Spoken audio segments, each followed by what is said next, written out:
A special welcome to our listeners on love101.org, and if you're overseas and on the move, U.S. listeners can access us at 712-832-8001. And if you're in the UK, 0330-332-6541. Or join us via the Love 101 FM app that can be downloaded from the Google Play Store or the Apple Store. You can also join us on Love 101 FM Facebook and YouTube Live. In the first watch today, Whither Jamaica's Water Woes. And in the second watch, the elderly, security, and the use of technology. For our social media question, we ask, with reduced rainfall affecting water systems, do you believe Jamaicans use water responsibly enough? We're asking you to share your responses on our Love 101 FM Facebook page and YouTube channel, and also on WhatsApp 876-997-3125 using the hashtag The Morning Watch. We'll share your responses later on in the program, but before all of that, here's I quote. All right, today's I quote says, thousands have lived without love, not one without water. This one is from W.H. Auden. Yeah, sounds sensible, don't it? Mm-hmm. Yeah, you like water, by the way? We love water. Okay. Love. Okay. That makes two of us. Yeah, man. Yeah, the first watch after this break.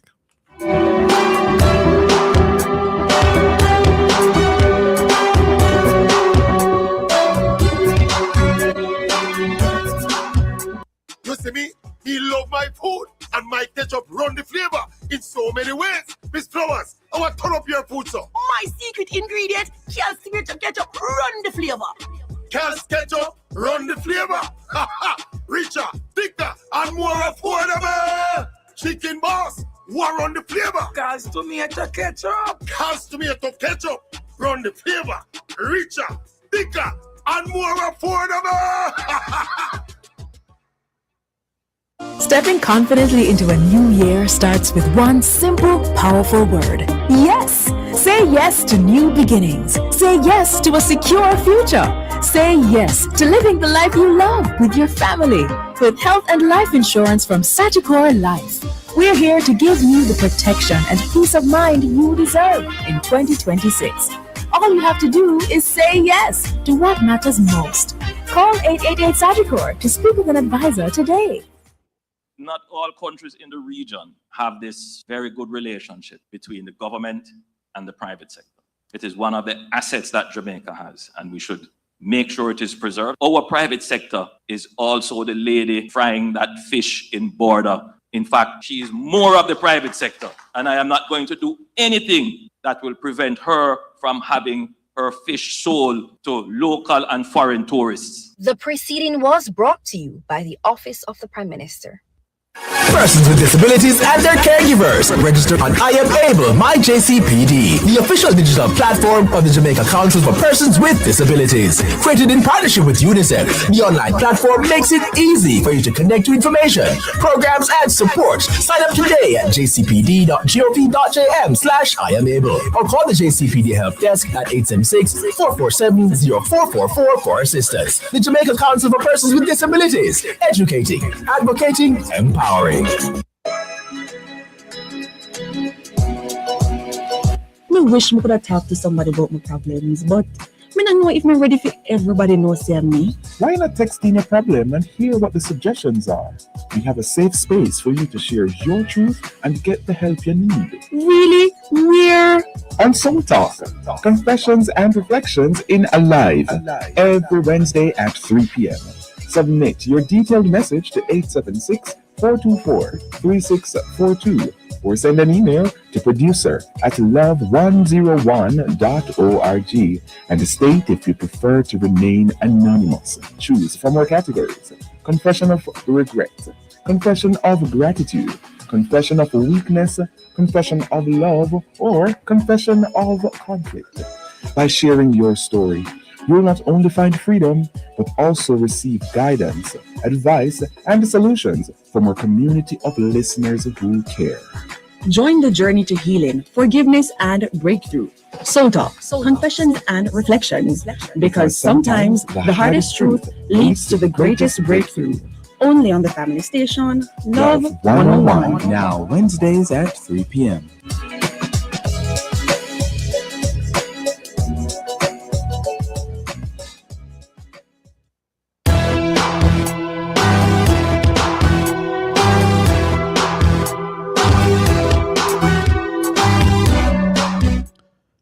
Welcome back to the Morning Watch. Thanks for staying with us. I'm your host, Dylan Toussaint. Now, a recent report in the Jamaica Observer highlights that reduced rainfall is already affecting several of the island's water systems, with the National Water Commission warning that lower inflows into reservoirs and catchment areas could lead to tighter supply conditions if the dry spell continues. The article also points to climate variability and below normal rainfall patterns as contributing factors, raising questions about long-term water security, infrastructure resilience, and conservation practices. Well, to help us understand the science and technology behind all of this, we have online Ronald Moody, Head of Applied Meteorology at the Met Service of Jamaica, and Delano Williams, Corporate Public Relations Manager at the NWC. Good morning to you both. Good morning to you, and thank you for having me. Great. Good morning. Morning. Thank you for having me. Good morning to Sir Moody. Yes. And definitely to your listeners as well, Mr. Toussaint. Yes, you're welcome. Good to have you both with us. I begin with you, Delano Williams. What really is the current status of potable water supply in Jamaica today, and how does it square when compared with last year, for example? Okay, so year over year, we see fluctuations with the with our larger storage systems, our Hermitage dam, which feeds the Constant Spring system that covers approximately 40,000 customers, and the Mona on the eastern side of the city also covers another 45,000 customers. They generally during the October through to November into December period, we are at maximum capacity, and that has been the case. Once the dry spell kicks in, which is somewhere from January through to April, the rate of fall is what we monitor. And that is what Minister Samuda would have spoken to recently in his public statement, outlining that the concern kicks in when the volume of water coming in is less than what is needed to serve the city of Kingston in this case, but also similarly across the next 133 systems that we are monitoring. And why we go to these is because typically these are the systems that annually show signs that they are impacted, whether getting to a percentage lower than 100% or some of them drying up altogether. So as we speak, the Mona is at 90% of its capacity. That Mona reservoir holds 808 million gallons. So we're down by 10% now, but we continue to monitor the inflows versus what we have to pull out to serve our customers. The Hermitage Dam is now at 76%, and the Hermitage Dam holds at full capacity 393 million. So it's about half of the Mona reservoir, while serving maybe close to the same number of customers. So we generally have to look, when it gets to anywhere in the 70 down to 65 percentile range, then we may have to start contemplating some kind of adjustment in terms of maybe regulating supply at night and so on. And when compared with last year, are we on par? Or? In terms of last year, we are a little bit just about the same thing. I think we started regulations in March last year for the Hermitage, but we never got there for the Mona system until May into June. Okay. Right. Yeah. Okay. So it varies from time to time. Yes, right. Ronald Moody, to date, what is the level of rainfall and what are the projections for the rest of the year in that regard?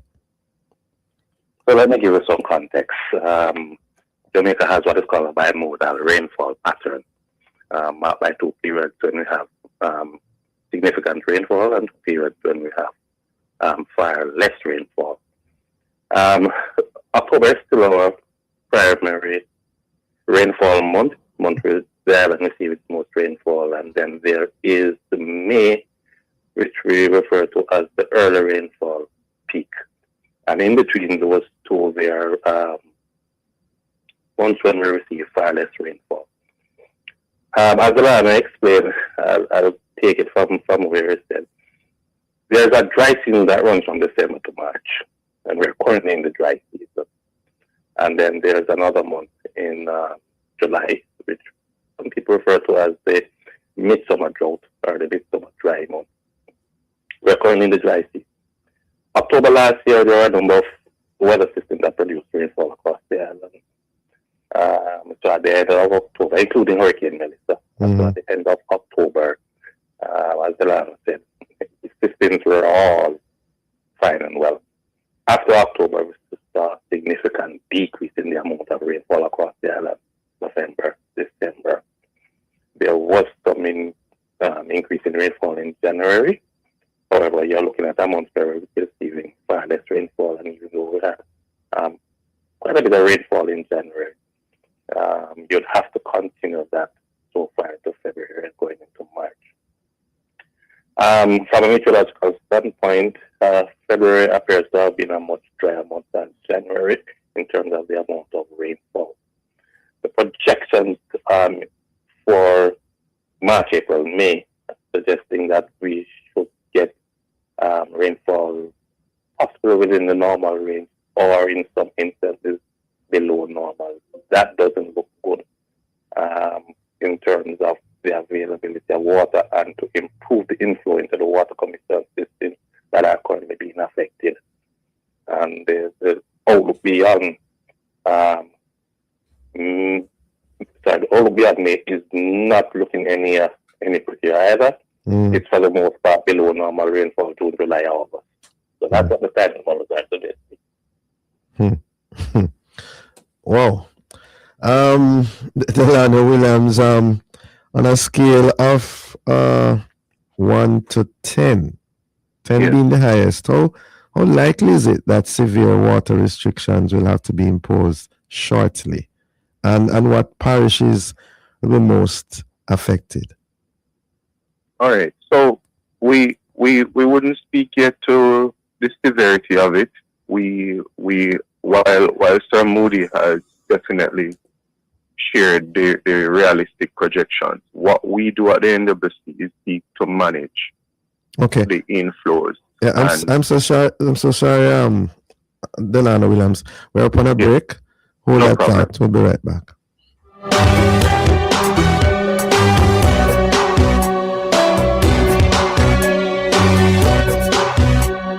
No cash? No problem. Use Jamdex, Jamaica's central bank digital currency. The time by Jamdex is 7:15 a.m.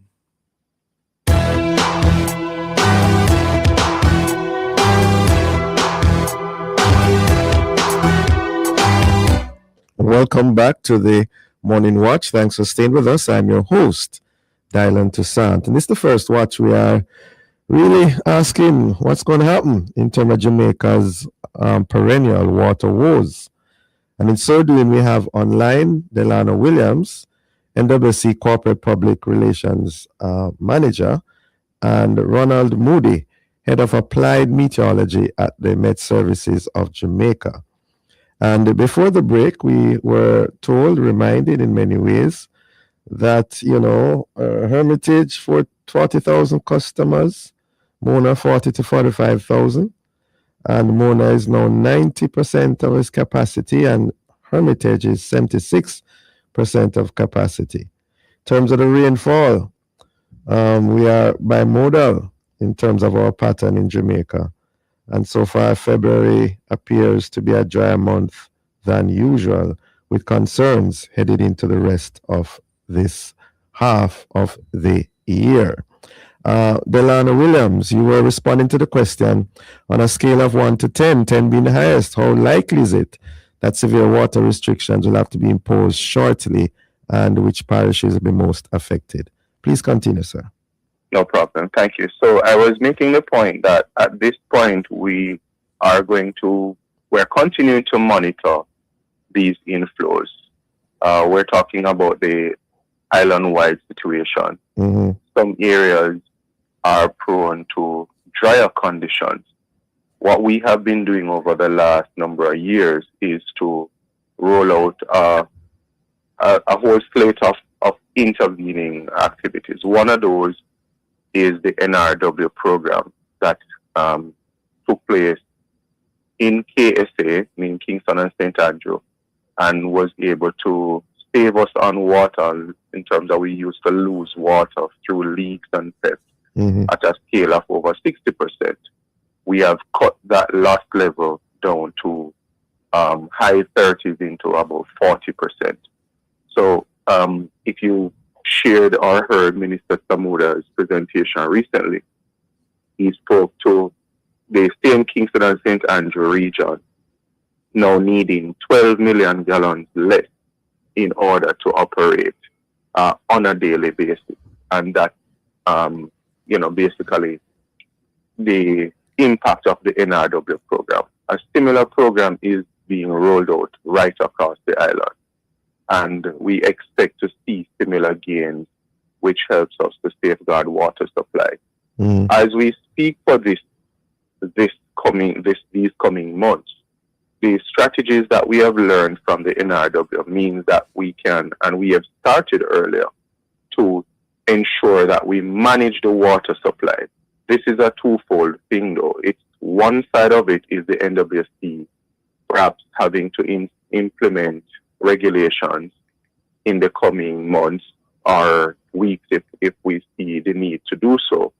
But secondly, customers appreciating that we are not in normal water supply conditions, the impact of climate change, the realities of the inflows, and so conservation and adjustment to your water supply reality for right now will become necessary. And that is how we will get through the period.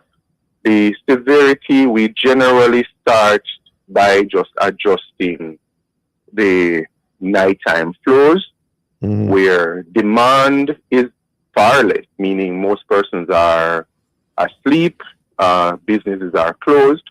But if you're not careful, any leaks that exist could rack up high losses. So we generally turn down our production and then go about increasing it for daylight. If it gets worse, meaning the forecast that we just heard from Mr. Moody comes to bear, then it means that we may have to then further implement tighter restrictions. And that might mean less hours of service during the daytime hours. For the Kingston area, what we do is we toggle or alternate. So the areas above Ministry of Justice on that Constant Spring network, they get water in the evening time and the morning time for the areas below Ministry of Justice running into Crossroads, Halfway Tree, Hagley Park Road. Across the island, different adjustments or schedules would be implemented. So what applies for the KSA may not be the same for the Highgate area in St. Mary, or for the Bickersteth, Cambridge area over in St. James. So we take them and we customize them as the water supply and the needs arise. So the scale is looking like what, 5, 6? In terms of severity, we would probably start at a 3, but you move along that scale as the months progress, and you see what volume of water you're getting in versus what we absolutely have to produce to keep residents and businesses operating. Over the years, Delano Williams, still with you, there have been concerns expressed about not only water leakage, but water theft and the whole matter of silt. How have we dealt with that over the years? Where are we now with that? So it's a 3-pronged approach. One of them is immediate, which is tackling the illegal supply. One of the things we've done is to rearrange our internal operations. So we have units dedicated to tackling areas where water is being stolen, where you have high consumerism, nobody is paying for it, some of them are not registered. So you would have seen we just launched an operation in Palmetto Grove area of Clarendon. Our St. Catherine teams are also targeting key areas that are accessing water, not paying for it. And we are targeting the customers who are registered, they were disconnected for whatever reason, and they have not reconnected, which you find a percentage of them have not gone to alternate means. They are tapping into the main discreetly, and we are finding them. The second approach is in just looking at the whole matter of the cleaning of or expansion of the Mona and the Hermitage system. That's a big deal.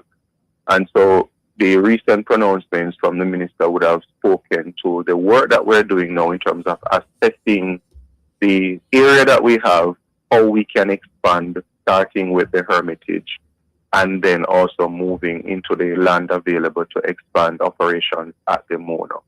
Those will help us to tackle the cleaning of it, but also expanding the volume of water. So we are seeing wet seasons in some cases, and then drier months. So we have to capitalize on capturing as much water during that wet season.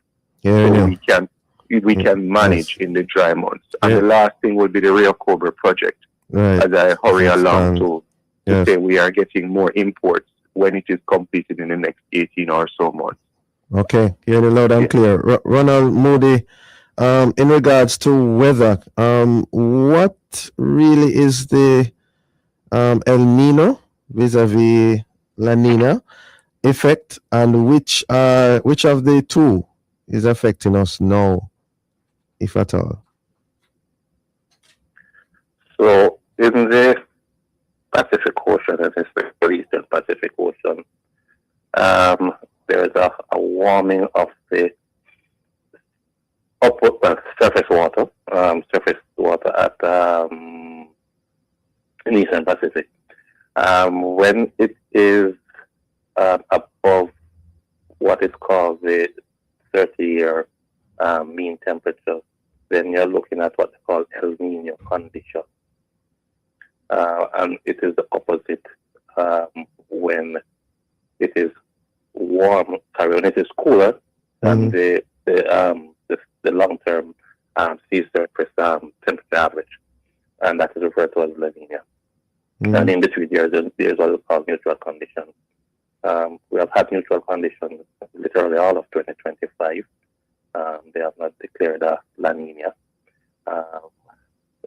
So we have reached an anomaly value, but it has to go for 5 rolling 3-month periods.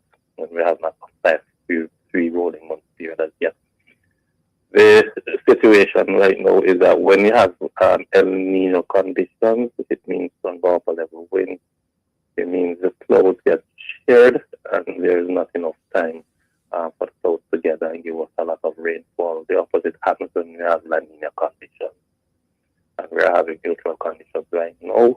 That is expected to continue for another few months and possibly change by the middle of the year to La Nina conditions. So we're under La Nina right now?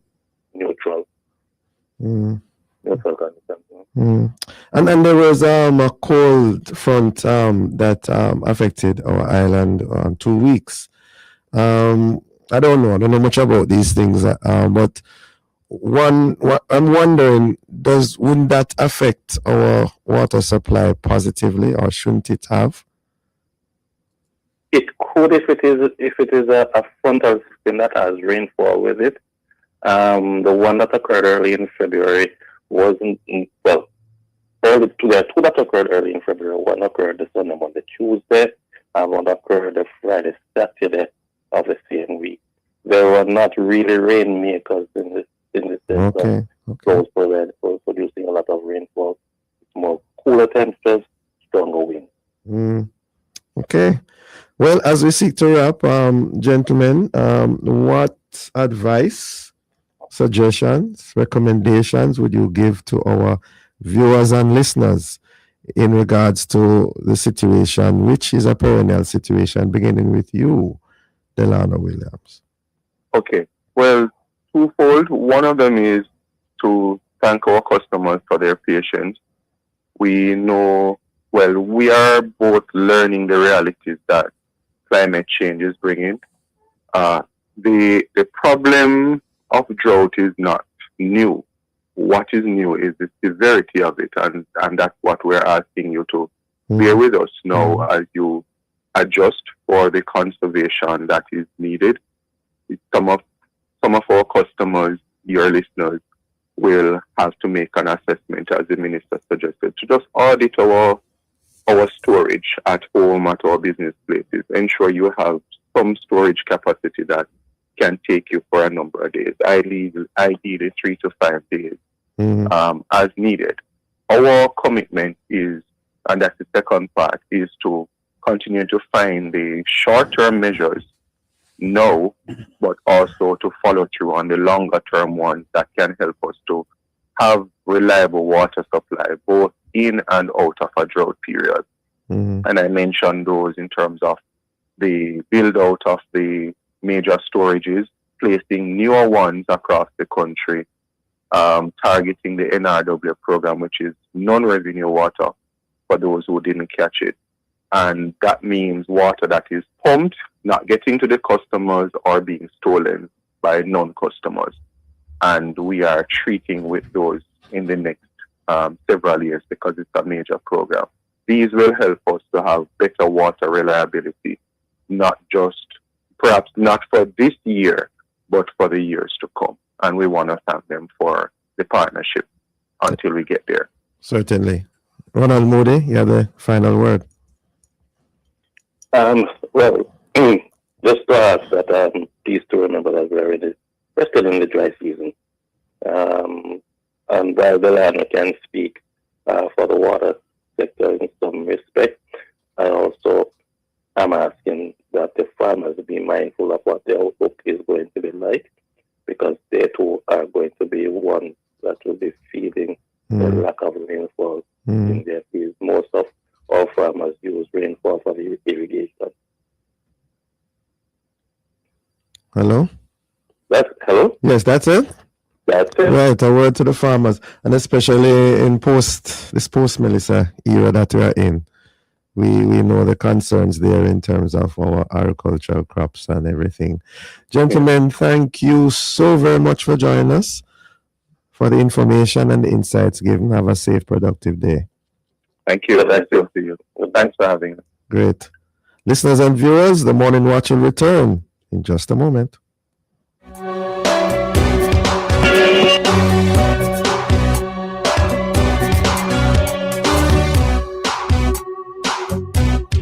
Start your journey with a JN Small Business Loan with small business loans as little as $10,000 and up to $4 million. The time by JN Small Business Loan is 7:30. Mama work hard, for real. She do the most to send me and my brother go school. So, the dream was always to go to university. Well, I fulfilled 2 dreams with 1 Jane Bank savings plan, you know.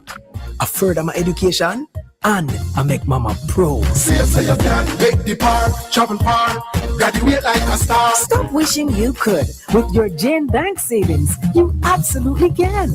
Jane Bank will help you find a way.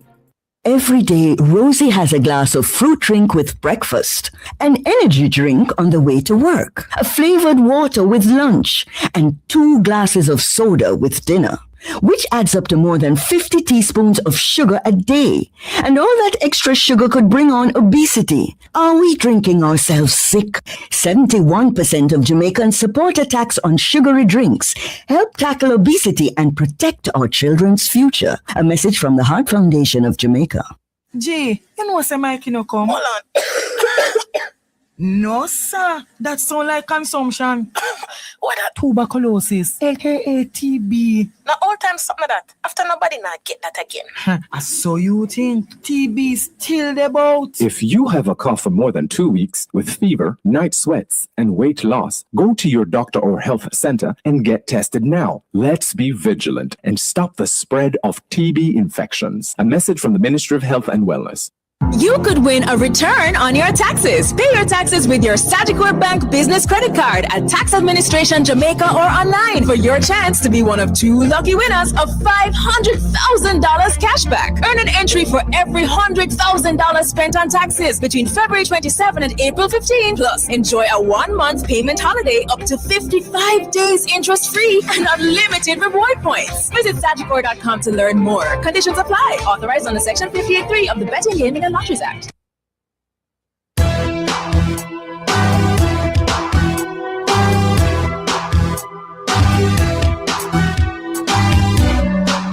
Welcome back to the Morning Watch. Thanks for staying with us. I'm your host, Dylan Toussaint. Let's now look at the newspapers, headlines really, to see what Jamaicans and others are saying and doing. First of all, we see here that a woman is being sought after baby found dead in a bucket of water. Oh my. Also, damage, losses, and additional costs associated with Hurricane Melissa increases to over 12 billion, that's with a B, US dollars. ODPEM to test tsunami early warning system in Port Maria, St. Mary, on March 19. Then Haiti opens registration for political parties and alliances. Okay. And then finally, anxious travelers scramble as Iran war strands tens of thousands across the Middle East. Those are some of the major headlines in our newspapers. Coming up next, we'll share some of the feedback from our social media question. With reduced rainfall affecting water systems, do you believe Jamaicans use water responsibly enough? Leave a comment on our Facebook page and YouTube channel, Love 101 FM Jamaica, or WhatsApp 876-997-3125. Soon come back.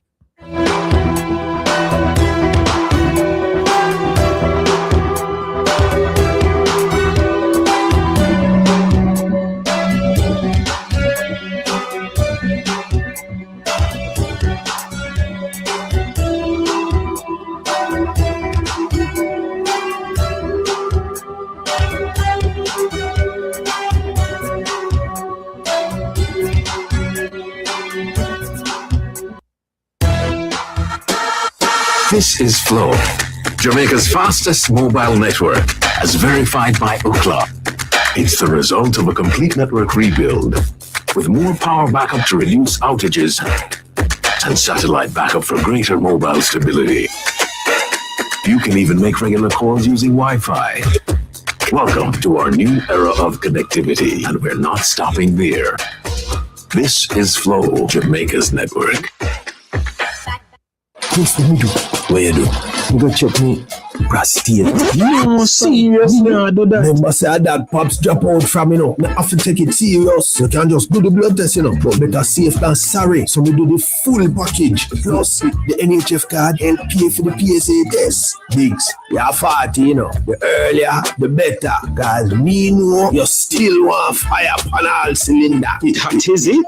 NHF is here for health. NHF is here for you.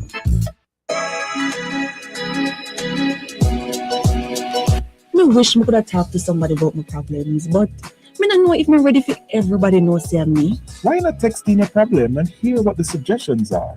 We have a safe space for you to share your truth and get the help you need. Really? Where? On Soul Talk, confessions and reflections in Alive, every Wednesday at 3 p.m. Submit your detailed message to 876-424-3642 or send an email to producer@love101.org and state if you prefer to remain anonymous. Choose from our categories: confession of regret, confession of gratitude, confession of weakness, confession of love, or confession of conflict.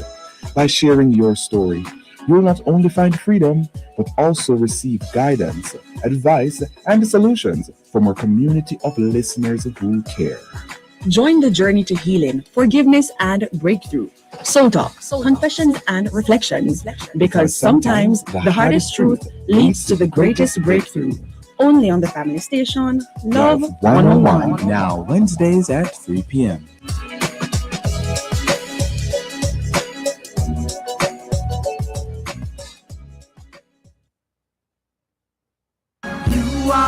It's the season of Lent, the 40-day period of prayer, fasting, and repentance observed by Christians to mirror the time that Jesus spent in the wilderness and prepare the heart for the celebration of Easter. It's a time for a spiritual reset. Join us for our special Lenten feature, Renewal of the Mind, presented by Love 101 in association with the Escarpment Road New Testament Church of God, in passionate pursuit of the cross. Every day we'll pause to recalibrate our thoughts, find our focus, and fix our eyes on the ultimate sacrifice. Renewal of the Mind, presented by Love 101 in association with the Escarpment Road New Testament Church of God. Daily at 12 p.m. right here on the family station, Love 101.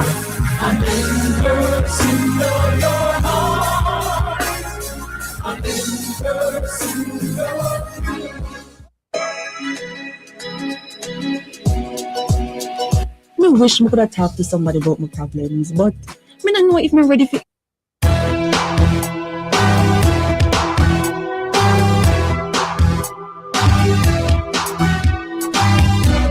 Welcome back to the Morning Watch. Thanks for staying with us. I'm your host, Dylan Toussaint. Let's now join Jokal for a look at how our Facebook, YouTube, and WhatsApp friends answer today's question. With reduced rainfall affecting water systems, do you believe Jamaicans use water responsibly enough? Jokal? All right, Sherry Spanish Town says, I honestly don't think that all of us as Jamaicans use water responsibly. We take it for granted when we have water and we don't feel like we need to pinch it. Some of us still don't know how to use water responsibly. Love water, appreciate water. Yeah, those are our responses. Okay, all right. Thank you. Thank you, Cherry. We now segue into the second watch. And a recent Observer article drew attention to a man who was reportedly been targeting senior citizens who appeared to be having technical challenges at ATMs. He would then reportedly approach them under the guise of providing assistance and then switch the victim's bank account for a dummy card. And then, you know what? Steal the funds thereafter. And at the same time, technology is being promoted as a tool to improve safety through home monitoring systems, mobile alert apps, and online services. And this brings to the fore the issue of whether older Jamaicans are adequately protected and digitally equipped to navigate this space safely. Well, joining us to discuss these related matters are Jean Laurie Chin, founder and CEO of the Caribbean Community of Retired Persons, and Trevor Forrest, cybersecurity consultant and CEO of 876 Technology Solutions. Good morning to you both. Morning, Dr. Toussaint. Morning. Good morning, Trevor. Morning, Gene. Morning, Dan. Great. Good to have you both with us so early in the morning. I begin with you, Mrs. Lori Chin. How prevalent are incidents of the elderly being defrauded in Jamaica, especially when they are using the technology? Well, we have had several reports of it. We collaborate with the National Council for Senior Citizens, and we have heard of, and it's not only these strange people hovering around ATMs, it can be members of their own family. It can be actually fraudsters who work in banks. I remember one member of our clearing committee saying that she banks online, so she's a savvy lady, but she saw $10,000 US missing from her account. And when she went to her bank, she was asked, "Are you sure you didn't forget?" Which is, of course, very condescending because they see she's a senior citizen. Of course, she took out the phone, she showed them exactly how she does her banking, stood up and ensured that she got back her money. So I think what is very important now is training of our seniors. We have had 2 good sessions, one with NCB on online banking and one with CIBC as well. But I think our churches will have to get involved. There was a story recently, I was interviewed by a member of the Greener team. And because I think our seniors feel very safe, there's a level of trust at the churches. And I do hope that we will bring in people like Mr. Forrest and other persons to assist our seniors step by step. Because, they will learn. I've seen it happen. But it takes patience. And it takes using their language to explain to them. Yes. Yes, fair enough. Trevor Forrest, based on your experience and expertise in cybersecurity, why is this happening? So that's a certainly good question. So I think there are a couple of things that we have to understand about the nefarious actors out there. What they do is they look for weakness, whether it be in systems or people, and they try to take as much advantage of that weakness as possible. So when you look at the profile of an elderly individual, a couple of things immediately jump out. They're not necessarily the most tech savvy, not all of them. Many of them are, but not all of them are. Some of them, and I'm just outlining the profilers, some of them are very trusting because they don't expect that, someone would really be trying to manipulate or scam them. There's also a situation where you might find that some may be, socially isolated,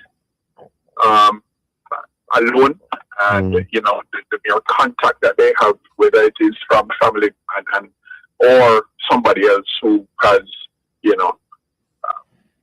thoughts of stealing from them, and what that does, and you class all of this as what they call social engineering. What that does is it creates an environment for certain types of activities to prevail.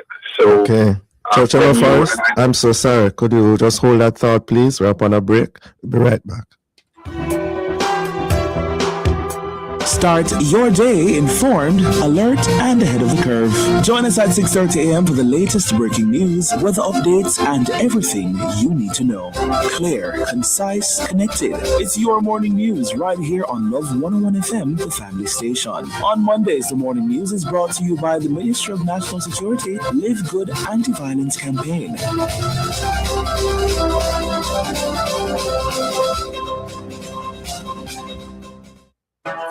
Jamaica's central bank digital currency is now here. Jamdex, no cash, no problem. Step into a future of ease, convenience, and security. Conduct business with your mobile device instantly and without fees. This is how life should be with Jamdex. You catch it free. Jamdex are the real breed. Use it to buy your stove or TV. You can buy your shoes or 3-piece. The central bank digital currency. No cash, no problem. Jamdex, backed by the Bank of Jamaica.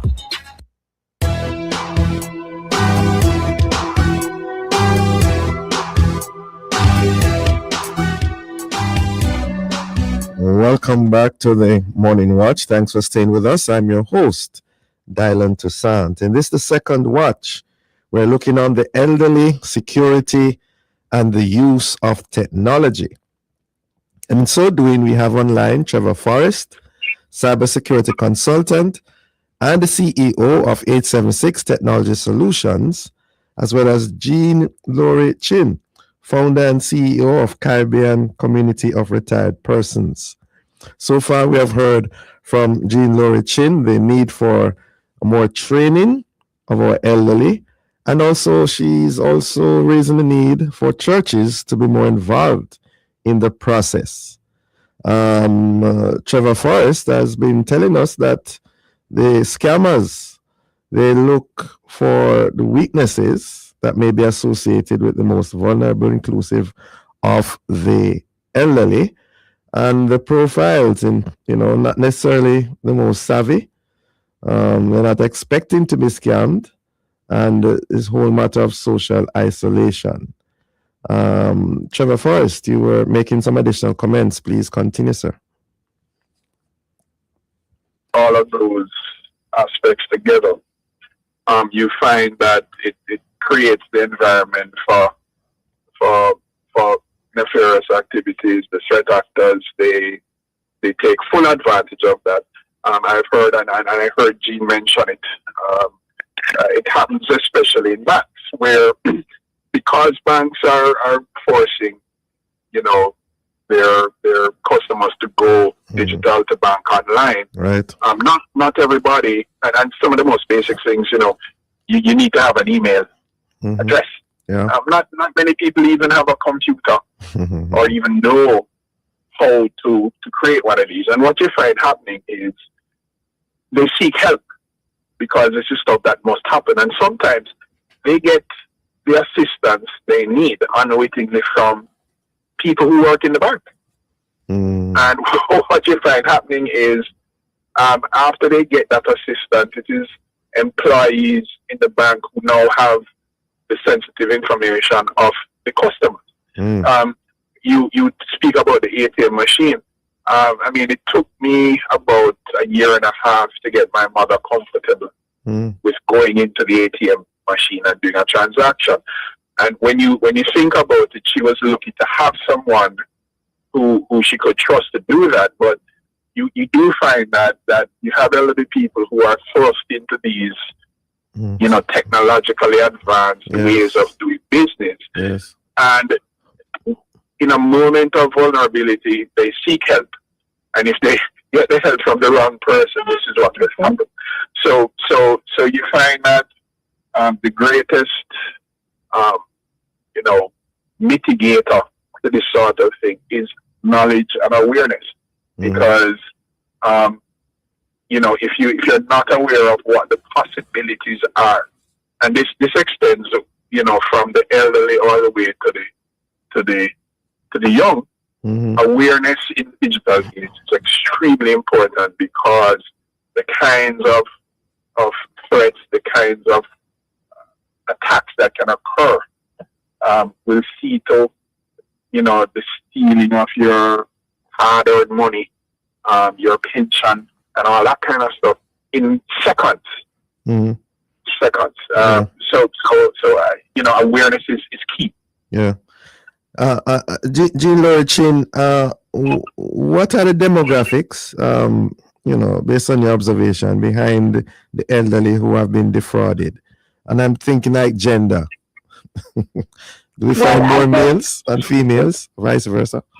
I think it's both, you know. We've heard reports of both elderly men and elderly women being defrauded. We had reported one situation where this gentleman was seduced by a younger woman and left his family, and she just took all she could take and then left him. You know. Wow. So you know we have to be very careful. I just had a complaint the other day from this lady who said she noticed that the bank account was going down, and finally when she confronted her very elderly husband, he said, "Well, I have to confess I have a girlfriend." And what happened was that he went to this place regularly, and the security guard had befriended him, and he started to give her money. So, and I mean, this is a very elderly gentleman. Oh boy. So, you know, we have to be careful. And another thing, this Elderly Care and Protection Act, which seems to be finally coming into being, thanks to the committee at the Senate headed by Senator Shireen Golden Campbell.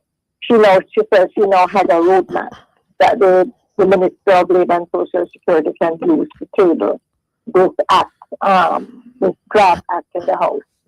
And, you know, the Child Care and Protection Act says if you know of abuse and you don't report it, you are liable.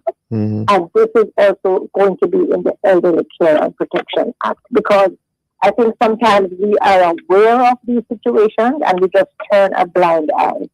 And we have to remember that we need to look out for each other. Yes. So, and we also ask for stiffer penalties for people who prey on the elderly, because they're most vulnerable and we need to protect them. Yes. Trevor Forrest, we're looking at so far from one angle. What about the financial institutions? What more should and could they do to help protect, especially the most vulnerable, the senior citizens in this regard? And I'm thinking about things like, you know, when is it called a kiosk instead of the booths, you know, that you go in and have an amount of privacy. How do we navigate all of that? Is there anything else that these institutions could do to help the elderly? Well, I mean, absolutely. I mean, the institutions will go only so far, but I think, you know, from their standpoint, you know, again, awareness. The awareness campaigns have been happening. You will see them from some of the major banks, but I think separate and apart from that, and I you know, she mentioned something very important that churches need to get involved. I think one of the things that we have to do is create support groups and support networks for the elderly, because there's strength in numbers, right? Yeah. Invariably, you'll find that you have some people who know, some people who do not know. And because you find that younger people may not have the patience to treat with elderly, it's good when somebody who is in your age group can show you, because now it seems it comes across as more relatable, because they got there, they understand what your challenges may be, which may not necessarily be the case with a young person. So, you know, conveying the information and the awareness in a setting like that works better. So I think what happens, or what needs to happen, is that, you know, we need to create support groups,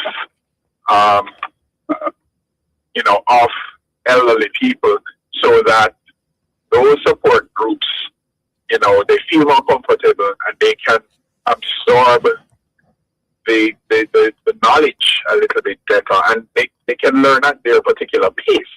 So that in doing so, you boost the awareness and you lessen instances of the kind of attacks and fraud that they're subject to. The question is where you did that, how you did that, and I think the one of the best starting places is church. Correct. Religious organizations, generally Yes, speaking. absolutely. Yes. Yes. Absolutely. You know, And could I also go ahead. I just like to say that the National Council for Senior Citizens and Mona Wellness and Aging Center, they have both conducted computer classes, Yes. and they have been very helpful in helping our elders to be more digitally okay. Yes, I've heard about those classes. Trevor Forrest, one gets the impression, though, that the more persons, regardless of age, are exposed to modern technology, the more vulnerable they become to the fraudsters and scammers. What's your response to those who say, I prefer to do things, therefore, the traditional way, to use the old technology? Why are you rushing me and pulling me into this modern thing that is now exposing me to all of these fraudsters and scammers? What's your response? So a couple of things there. You can only use the traditional methods as long as they exist. So it's a situation where you may not have a choice. No choice.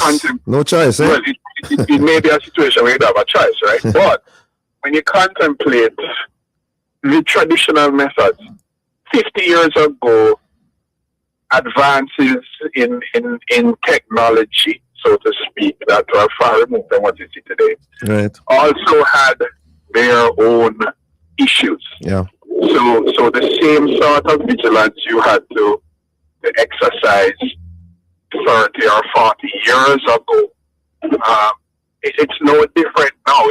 The difference is that it's moving so fast, and the accessibility to the fraudsters, the accessibility to the technology, the fraudsters, likely really easy now.